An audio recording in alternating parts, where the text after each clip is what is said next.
랭아, 제 마음속 영순이 여러분들 안녕하세요. 랭킹스쿨입니다. 지하철을 중심으로 500m 반경 내외의 지역으로 부동산 가격을 결정하는 데 있어 중요한 역할을 하는 역세권. 역세권 지역은 대중교통의 접근성이 좋아 유동 인구가 많이 모이게 되고 이에 따라 관련 상업, 편의시설이 많이 위치하게 되는 만큼 집값에 미치는 영향력이 실로 어마어마하다고 하는데요. 그래서인지 간혹 지하철역이 크게 필요하지 않음에도 불구하고 지역 주민들의 과한 욕심으로 공사에 착공하는 경우도 있다고 합니다. 오늘은 그닥 쓸모는 없지만 지역 주민의 욕심 때문에 생긴 역 탑3를 알아보겠습니다.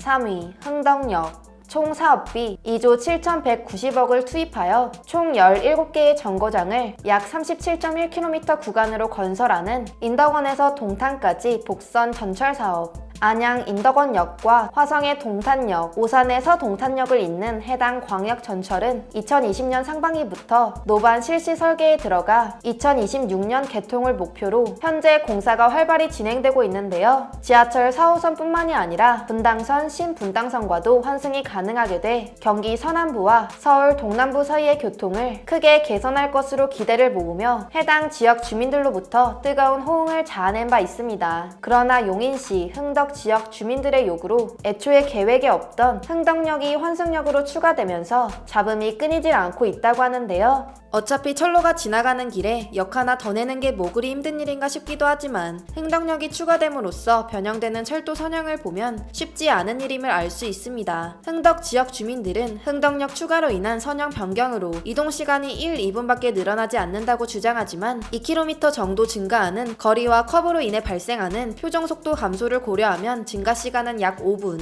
5분이면 러시아워 때의 인덕원선 배차와 비슷한 수준이며 발주해야 하는 전동차도 최소 2편성 이상이 증가하고 이에 따라 추가로 발생하는 예산 역시 최소 100억 원으로 추정되는데요. 더군다나 약 3만 명 정도의 많지 않은 흥덕 지구의 인구 역시 문제입니다. 택지 지구가 서울의 베드타운 성격으로 조성된 것은 물론 이미 주변의 광교 신도시나 영통 지구, 신갈 오거리 등 초대형 상권이 위치하고 있다 보니 흥덕 지구는 2019년 현재 기준 흔한 스타벅스나 맥도날드 하나 없는데요. 이런 소규모 상권의 일반 역도 아닌 환승역을 짓자는 주장에 논란이 끊이질 않고 있습니다. 게다가 예비 타당성 조사에서 BC 1을 넘지 못한 흥덕역은 역 추가에 소요되는 예산을 100% 지자체에서 부담해야 하는 탓에 무려 1,580억 원이라는 천문학적인 사업비 전액을 용인시의회에서 전액 부담해야 합니다. 무리한 사업 예산 조달로 인해 재정 여건에도 문제가 생긴 것인지 최근 백군기 용인시장은 각 부서 예산을 일괄적으로 10% 이상 줄이도록 하고 예산을 많이 반영한 특정 부서는 감사를 지시하는 등 이른바 긴축 재정의 돌입. 시에 따르면 2020년도 예산 규모가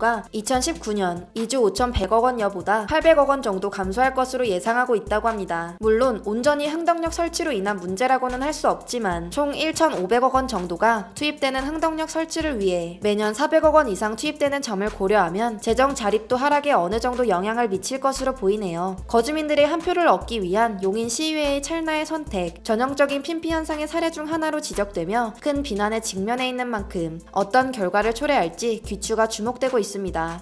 2위, 무안공항역. 국토의 효율적인 이용과 지역 균형 발전을 위한 호남축 수송체계 강화에 필요성이 제기되며 구축된 호남권 고속교통망. 2015년 4월에 개통된 호남 고속선 1단계 구간 덕분에 광주까지는 1시간 33분, 목포까지는 약 2시간 15분 만에 주파할 수 있게 되었습니다. 이어 2017년 1월에는 호남선 광주 송정역과 고막원역을 잇는 2단계 고속화 사업이 착공되며 무안공항역 추가에 대한 논란이 불거지기 시작했는데요. 지역 활성화에 도움이 되고자 강행한 프로젝트였지만 결과적으로는 시간 낭비, 돈 낭비라는 평가를 받으며 무안공항역 시설에 대한 회의적인 반응이 이어지고 있다고 합니다. 무안공항역은 인천공항 1, 2 터미널역에 이어 5번째로 이름을 올린 공항과 철도를 연결하는 역인데요. 사실 무안공항의 수요를 고려하면 오히려 무안군 지역 내 수요를 잡는 게 더 나을 정도로 공항 이용객의 수가 충분하지 않다고 합니다. 수도권이나 충남 지역 시민들은 가까운 인천국제공항이나 김포공항을 이용하며 비교적 가까운 광주 시민들마저도 자가용이나 버스를 이용해 인천공항을 주로 이용하는 게 현실이고 전라남도에서도 동부권 지역민은 무안공항에 방문 방문할 동기 자체가 전무하기 때문인데요. 이처럼 수요 자체가 그리 많지 않아 매년 수백억 적자를 내는 무안국제공항 활성화를 목적으로 호남 고속철도 2단계 구간이 무안공항을 경유해야 한다는 주장이 제기되며 원래 직선형으로 설정되어 있던 구간이 무안공항역을 거쳐가는 것으로 수정되며 곡선 철도로 채택, 한눈에 봐도 초기 계획된 경로에 비해 상당히 굽어진 형태의 경로를 취하게 되었습니다. 곡선 구간이 늘어나면 목표까지 가는데 걸리는 시간이 늘어날 뿐 아니라 추가로 발생하는 예산 역시 증가하기 때문에 논란은 가중될 수밖에 없었죠. 게다가 호남 고속철도 1단계 구간 개통 이후 인천국제공항으로 꽤 높은 수요가 이탈하기 때문에 이 역으로 인해 무안공항으로의 접근성이 향상한다 해도 다양한 행선지가 나올 가능성은 희박한데도 불구하고 정작 목포를 방문하는 승객들은 요금 인상이라는 폭탄을 떠안게 된다는 문제점이 대두되면서 청와대 홈페이지에 국민청원까지 올라온 상태입니다. 물론 2018년 제주공항의 허브화 덕분에 무안국제공항의 이용객 수가 상승 추세로 바뀌면서 건설 확정 시기 당시보다는 그나마 타당성이 올라간 상황이라고는 하지만 아직까지 무안공항역 경유에 대한 부정적인 여론은 팽배한 상황이라고 하네요.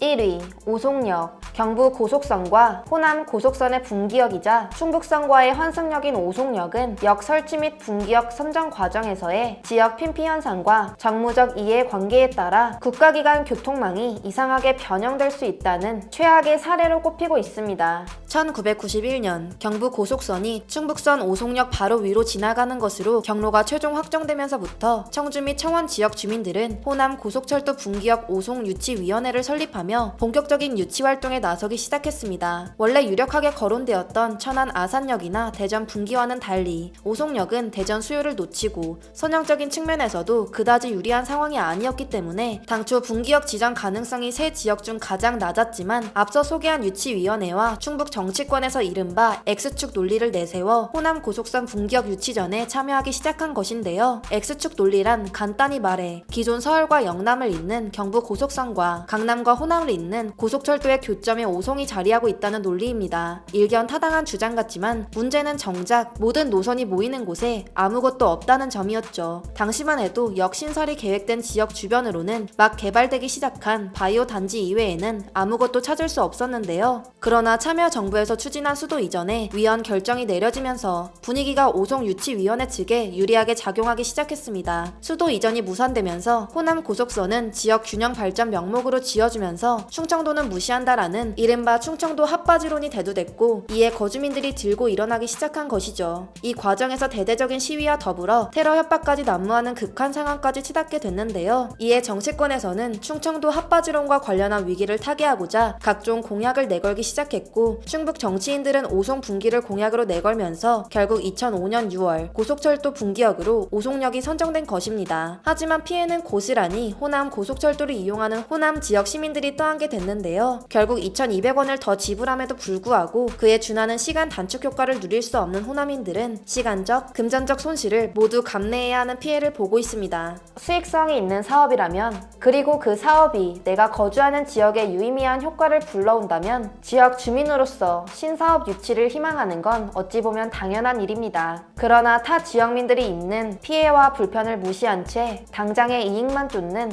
무조건적인 사업 강행은 지역 이기주의로 유발되는 여러 문제점으로부터 자유로울 수 없다는 점 명심해야겠습니다. 지금까지 랭킹스쿨이었습니다. 감사합니다.